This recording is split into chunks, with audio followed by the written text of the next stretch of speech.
Hi, this is Andy from Travtus.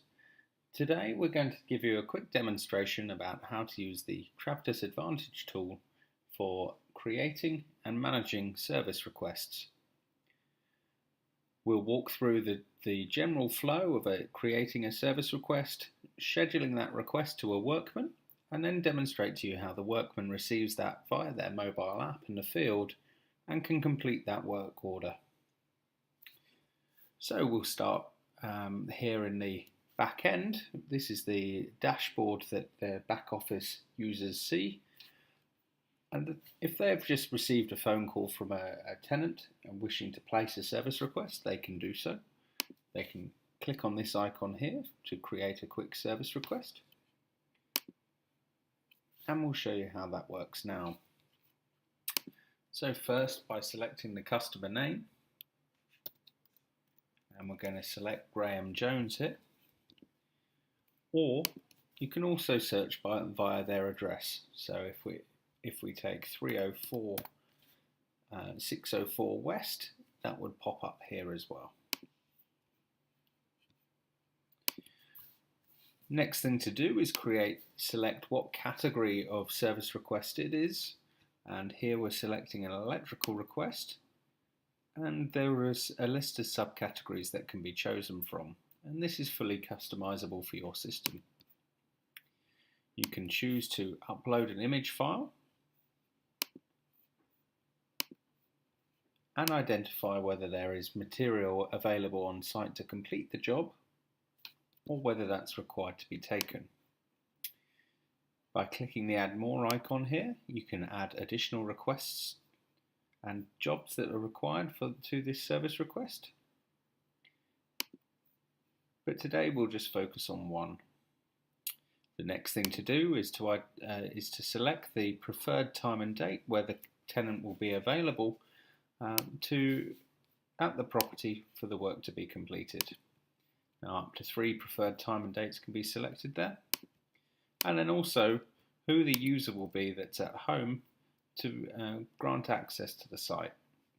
Here we're selecting Graham Jones and his phone number is populated, or if there's another contact person that's going to be there, you can complete their name and contact number.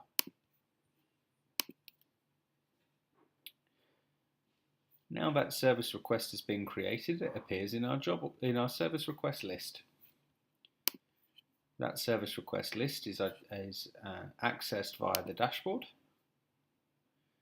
And to now schedule that request,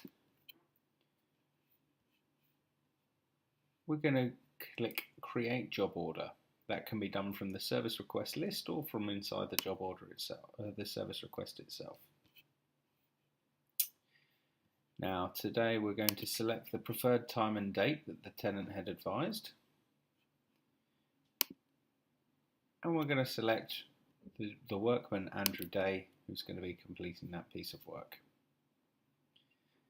If we know that that job is going to require an additional amount of time rather than the time slotted half an hour here, we're going to select a custom end time. So we're going to select this is going to require an hour rather than the half an hour it had pre-populated. And by clicking Save,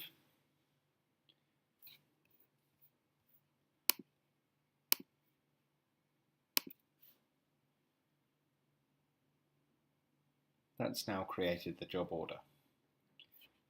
Once a job order is created, it moves from the service request to the job orders list. And again, you can see that request here for Graham Jones on the 26th of July. And its current status is open. Now accessing that job order, you can see the details that we captured. But the important thing from here is that this is now appearing in the workman's mobile application. And if I click refresh on their mobile app, you'll see that that job order has been added to his work list. Now, the workman is turning up at the property. He can call the tenant on the contact number provided, email that tenant, or get in directions to the job in Google Maps. He can also check if there have been any notes recorded against this job order or create some new ones.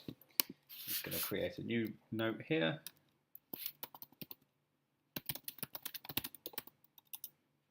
Letting the office know that he's arriving at the property.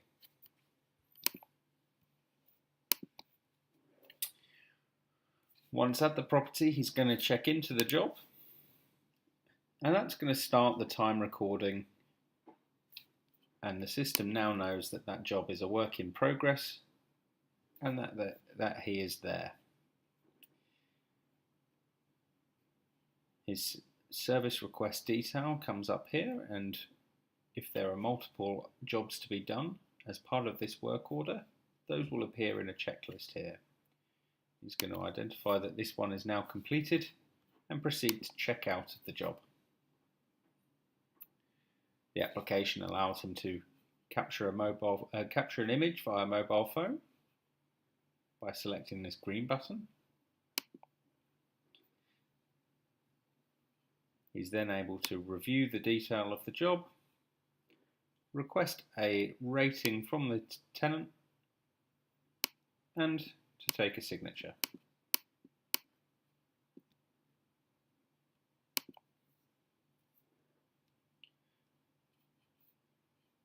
If the workman has used any materials, he can log those materials here, and those will be saved against the work order as well.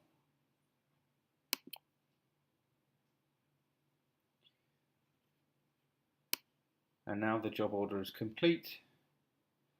You can check out of that job and amend the status to closed.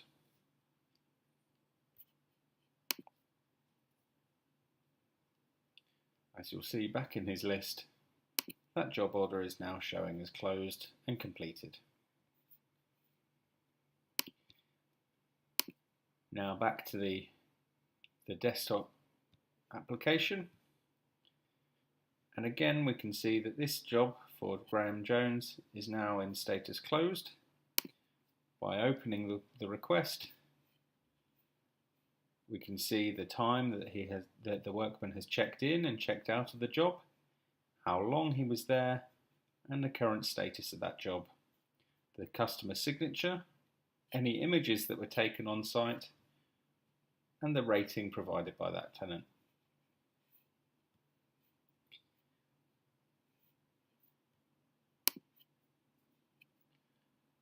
And that covers off the basic flow of creating, managing and closing a service request.